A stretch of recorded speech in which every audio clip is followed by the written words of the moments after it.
वापस स्वर्ग में जब भगवान के परम प्राचीन शाश्वत व्यक्तित्व ने बलि महाराज से बात की थी, जो सार्वभौमिक रूप से भगवान के शुद्ध भक्त के रूप में स्वीकार किए जाते हैं और इसलिए एक महान आत्मा, बलि महाराज, उनकी आंखें आंसुओं से भरी हुई हैं, उनके हाथ मुड़े हुए हैं और उनकी आवाज लड़खड़ा रही है भक्तिमय परमानंद में, इस प्रकार उत्तर दिया। बलि महाराज ने कहा, आपको सम्मानपूर्वक प्रणाम करने के प्रयास में भी क्या अद्भुत प्रभाव है। मैंने केवल आपको प्रणाम करने का प्रयास किया था, लेकिन फिर भी यह प्रयास उतना ही सफल रहा जितना कि शुद्ध भक्तों का। आपने मुझ पतितदाते पर जो अकारण दया की है, वह देवताओं या विभिन्न ग्रहों के नेताओं द्वारा भी कभी प्राप्त नहीं की गई।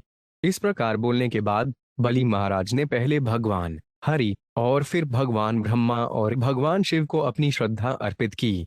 इस प्रकार वे नागपाश वरुण की रस्सियों के बंधन से मुक्त हो गया और पूर्ण संतुष्टि में उन्होंने सुतल नामक ग्रह में प्रवेश किया। पूर्ण पुरुषोत्तम भगवान ने प्रहलाद महाराज से कहा, मेरे प्रिय पुत्र प्रहलाद, तुम्हारा सौभाग्य। फिलहाल आप सुतल नामक स्थान पर जाइए और वहां अपने पौत्र तथा अन्य संबंधियों तथा मित्रों के साथ सुख भोगिए। वहां तुम मुझे अपने सामान्य रूप में शंख, चक्र, गदा और हाथ में कमल लिए हुए देख सकोगे।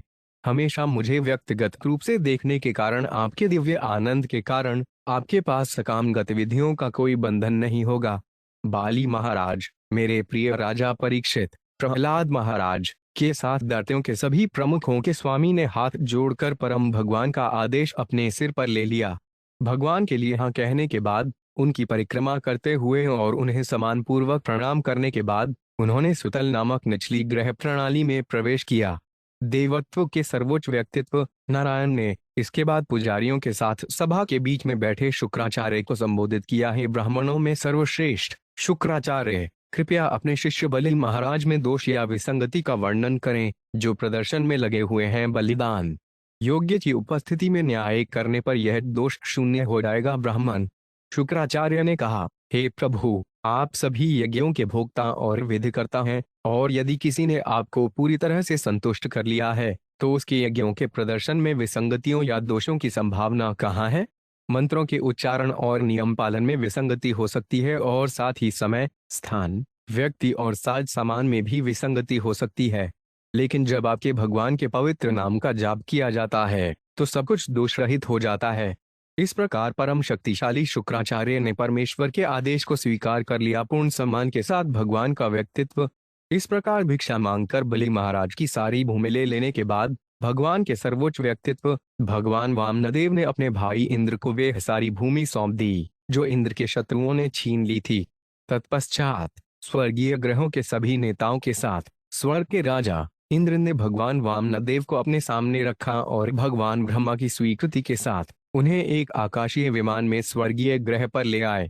स्वर्ग के राजा इंद्र भगवान के परम व्यक्तित्व वामनदेव की भुजाओं द्वारा संरक्षित होने के कारण इस प्रकार अपने तीनों लोकों का शासन और अपने स्वयं के स्थान पर बहाल किया गया था। सर्वोच्च ऐश्वर्यशाली, निर्भय और पूरी तरह से संतुष्ट भगवान ब्रह्मा, भगवान शिव, भगवान कार्तिकेय, महान ऋषि भृगु, अन्य संत व्यक्ति, पितृलोक के निवासी और उपस्थित अन्य सभी जीव, जिनमें सिद्धलोक के निवासी और जीव जो हवाई जहाज से बाहरी अंतरिक्ष में यात्रा करते हैं, सभी ने असामान्य गतिविधियों की महिमा की भगवान वामनदेव की।